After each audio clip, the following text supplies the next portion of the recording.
अस्सलाम वालेकुम नाजरीन। इस किस्त के आगाज़ में हाचा तुरियां दुकान पर पहुंचता है।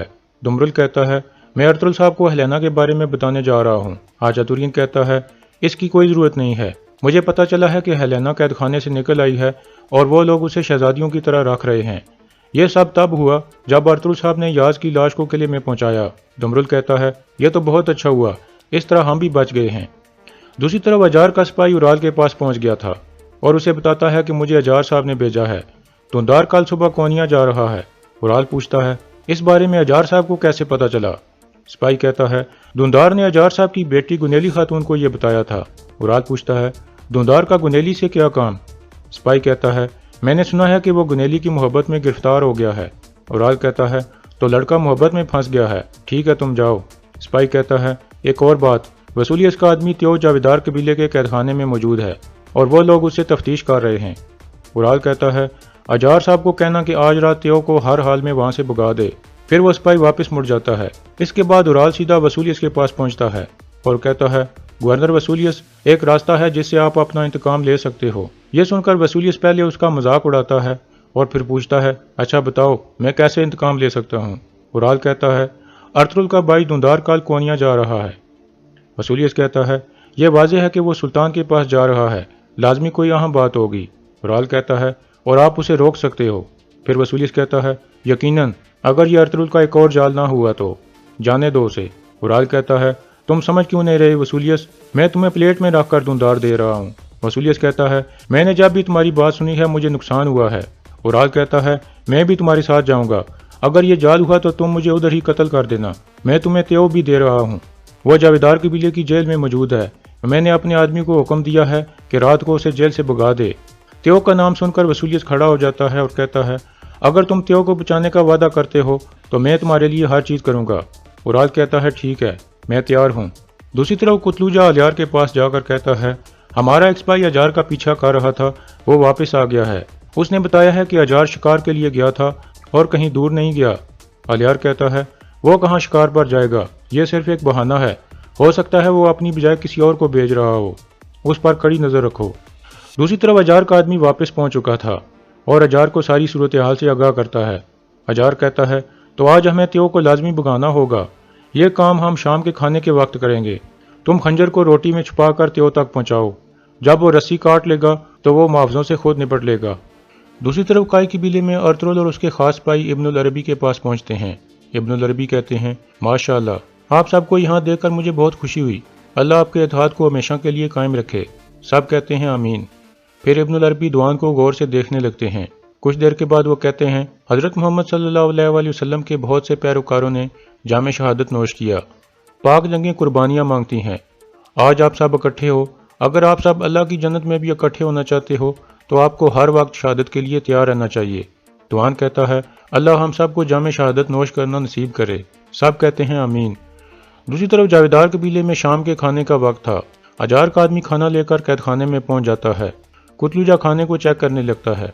फिर वो रोटी को भी चीर कर देखता है और कहता है, ठीक है। अजार का आदमी खाने की ट्रे त्यो के सामने रखकर बाहर निकल जाता है। इसके बाद कुतलूजा दोनों सिपाहियों को कहता है, इस कुत्ते से अपनी नज़र मत हटाना। यह कहकर वो बाहर निकल जाता है। इतने में त्यो रोटी चबाता है तो उसे एहसास होता है कि इसके अंदर कोई चीज़ है। फिर वो मुंह दूसरी तरफ करके रोटी के अंदर से एक छोटा सा चाकू निकाल लेता है और रोटी फेंक कर कहता है, ले जाओ इसे, मुझे भूख नहीं है। यह सुनकर एक सिपाही उसकी तरफ बढ़ता है तो त्यो उस पर हमला कर देता है।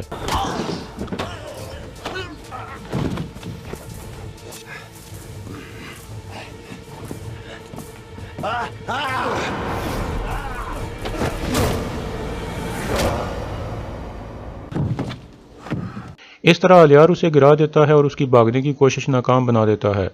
फिर वो गुस्से में कुतलूजा से पूछता है, ये कैसे आज़ाद हुआ कुतलूजा? अगर ये भाग जाता तो हम अर्तुल साहब को क्या मुंह दिखाते? कुतलूजा त्यो के हाथ में एक चाकू देख लेता है और कहता है, इसने रस्सी को काटा है सरदार, किसी आदमी ने इसको चाकू दिया है। अलियार कहता है, यार अब मैं इस गद्दारी से थक चुका हूँ, मैं आप पर एतमाद करता हूँ और आप मेरी मदद फरमाएं। दूसरी तरफ काई कबीले में दुआन और बानो जजी अपने खेमे में मौजूद थे। दुआन कहता है, जजी खातून, आप माँ बनने वाली हो, थोड़ी आहिस्ता काम करो। बानो जजी कहती है, आपने सुबह सवेरे रवाना होना है, इसलिए मुझे ये काम करने दें। دوان اٹھ کر اس کا بازو پکڑ لیتا ہے اور کہتا ہے ان کپڑوں کو چھوڑ دو، تم میرے بیگ کو اپنی مسکراہٹ اور اپنے دل سے بھر دو۔ بانو جزک کہتی ہے آپ دوبارہ ذمہ داری پر جا رہے ہو، مجھے آپ پر فخر ہے لیکن میں خوفزدہ ہوں، آپ نے مجھے ذمہ داری کے بارے میں نہیں بتایا۔ دوان کہتا ہے دیکھو جزک، جب میں نے ارطغرل صاحب کے پیچھے چلنے کا فیصلہ کیا تھا تو میں شہید ہونے کے لیے تیار تھا، اب میں صرف یہ چاہتا ہوں کہ ہمارے بچے کو ہماری طرح ہجرت نہ کرنی پڑے، اور میں چاہتا ہوں کہ وہ اپنے وطن میں آزادی سے گھوم پھر سکے، تم پریشان نہ ہو، میں جلد واپس آ جاؤں گا۔ بانو جزک کہتی ہے آپ صحیح سلامت جاؤ اور صحیح سلامت واپس آؤ، میں اپنے قبیلے اور اپنے بچے کے مستقبل کے لیے آپ کی غیر موجودگی برداشت کر لوں گی، لیکن آپ ہر قیمت پر ہمارے بچے کی پیدائش سے پہلے واپس آ جانا، میں چاہتی ہوں کہ سب سے پہلے آپ اسے دیکھو۔ پھر وہ دونوں اٹھ کر گلے ملتے ہیں۔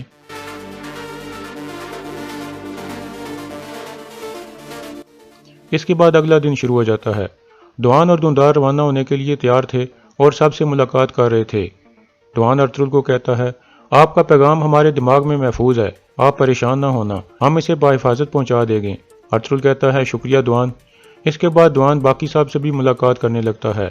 پھر بامسی اسے مذاق میں کہتا ہے اگر تم خالی ہاتھ واپس آئے تو مجھ سے باتیں سننے کے لیے تیار رہنا۔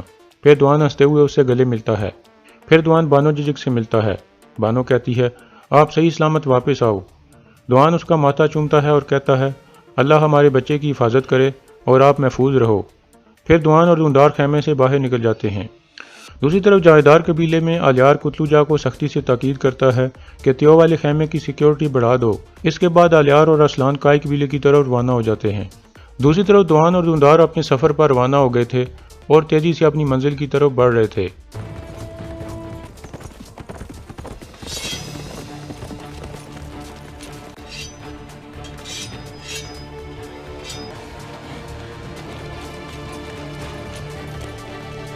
وسولیس کے آدمی ان دونوں کو چاروں طرف سے گھیر لیتے ہیں۔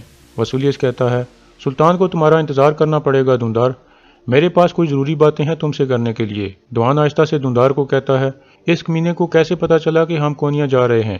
یہ تو صرف ہمیں پتا تھا۔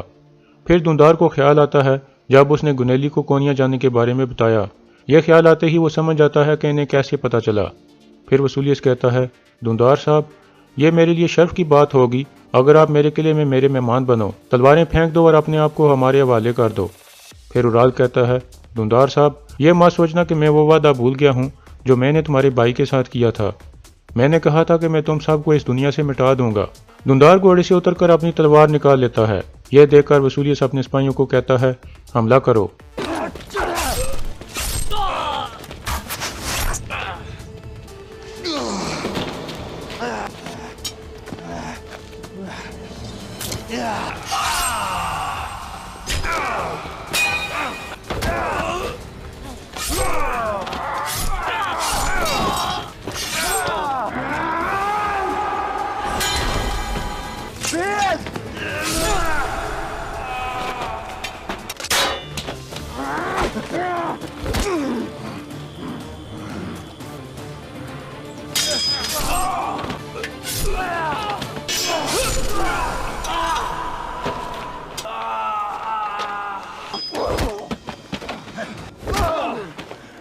اس طرح دوندار پکڑا جاتا ہے اور دوان بری طرح سے زخمی ہو جاتا ہے۔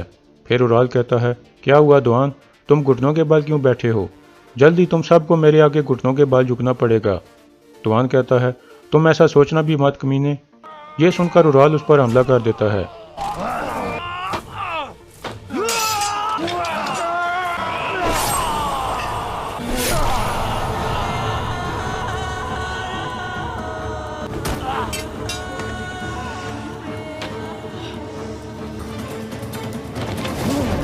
اس طرح دوان بہت بری طرح سے زخمی ہو کر گر جاتا ہے۔ دوندار کو بھی وسولیس منہ پر مکہ مار کر گرا دیتا ہے اور دوندار بے ہوش ہو جاتا ہے۔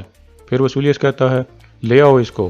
پھر وہ دوندار کو لے کر وہاں سے روانہ ہو جاتے ہیں جبکہ دوان شدید زخمی حالت میں زمین پر پڑا تھا۔ دوسری طرف آلیار اور اسلان کائی قبیلے میں پہنچ چکے تھے کیونکہ اسلان صاحب کو الوداع کہنے کے لیے آئی تھی۔ حلیمہ کہتی ہے ہم نے آپ کے لیے دعوت کا انتظام کیا ہے، یہاں آنے کے لیے آپ کا شکریہ۔ پھر وہ سب بیٹھ جاتے ہیں۔ آلیار ارطغرل کو سعادتین کے خط کے بارے میں آگاہ کرتا ہے۔ پھر اسلان کہتی ہے انشاءاللہ میں کل روانہ ہو جاؤں گی، ہو سکتا ہے میں واپس نہ ہوں، اس لیے میں آپ سب سے ملنا چاہتی تھی۔ حائمہ خاتون کہتی ہیں ऐसा मत कहो बेटी, इंशाल्लाह हम तुम्हें दोबारा बच्चों के साथ खुश व खुर्रम देखेंगे। दूसरी तरफ दुआन शदीद जख्मी हालत में पड़ा था। फिर वो दुआ मांगता है, या अल्लाह कबीले पहुंचने से पहले मुझे मरने मत देना, मुझे सिर्फ एक दफ़ा मेरे सरदार से मिलवा दे। फिर वो अपने घोड़े की तरफ बढ़ने की कोशिश करने लगता है।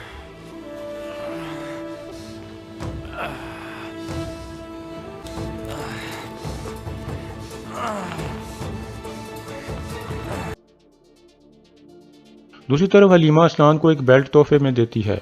असलान उसका शुक्रिया अदा करती है और फिर उसकी आंखों में आंसू आ जाते हैं। आयमा खातून कहती हैं, तुम परेशान मत हो बेटी, हमारा कबीला तुम्हारे अपने घर जैसा है, तुम जब चाहे यहाँ आ सकती हो। दूसरी तरफ कारा जैसर में हाजातुरियन और दुमरल अपनी दुकान में मौजूद थे। इतने में उन्हें शोर की आवाज़ आती है तो वो फौरन बाहर की तरफ चले जाते हैं। वसूलियत वापस पहुंच चुका था और धुंधार को गिरफ्तार करके लाया था। वहाँ के लोग उसे पत्थर मार रहे थे और उसे बुरा भला कह रहे थे, क्योंकि वो तुर्कों को अपने कमांडरों की मौत का जिम्मेदार समझते थे। दुमरल और हाजातुरियन ये सब देखकर हैरान परेशान हो जाते हैं, जबकि वसूलियत बहुत खुशगवार मूड में था और आल भी एक तरफ खड़ा मुस्कुरा रहा था। वहाँ के लोग बार बार कह रहे थे, लटका दो इसको, मार दो इसको। फिर वसूलियत साहब को खामोश करा कर कहता है, मौत इस तुर्क के लिए निजात है।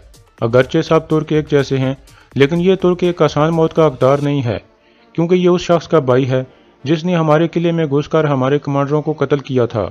मैं इसे एक तोहफे के तौर पर अपने शहनशाह के पास लेकर जाऊंगा, ताकि हमारे शहनशाह अपने हाथों से इन तुर्कों से इंतकाम ले सकें। सब लोग गवर्नर जिंदाबाद के नारे लगाने लगते हैं। दुमरल हाजातुरियन को कहता है, आप हर चीज़ पर नज़र रखना, जब अर्तुल साहब इस किले को तबाह करने आएंगे तो आप हमारी रहनुमाई करेंगे। हाजातुरियन कहता है, ठीक है दुमरल, तुम जाओ और अर्तुल साहब को खबर दो। फिर वसूलियत कहता है, कमांडर अपने आदमी तैयार करो, तुम इसे लेकर निकाया जाओगे। फिर वसूलियत धुंधार का मजाक उड़ाने लगता है और उसे मुक्का मारकर गिरा देता है। धुंधार कहता है, तुम्हारी किस्मत मेरे भाई की तलवार पर लिखी जा चुकी है। मेरा भाई ये ज़मीनें तुम्हारे हाथ में नहीं रहने देगा, ये ज़मीनें जल्द हमारा वतन बन जाएंगी। वसूलियत हंसने लगता है और फिर उसे दोबारा मारने लगता है और फिर कहता है, ले जाओ इसको। ये सुनकर सिपाही उसे खींच कर ले जाने लगते हैं और यहाँ इस किस्से का इख्तिताम हो जाता है।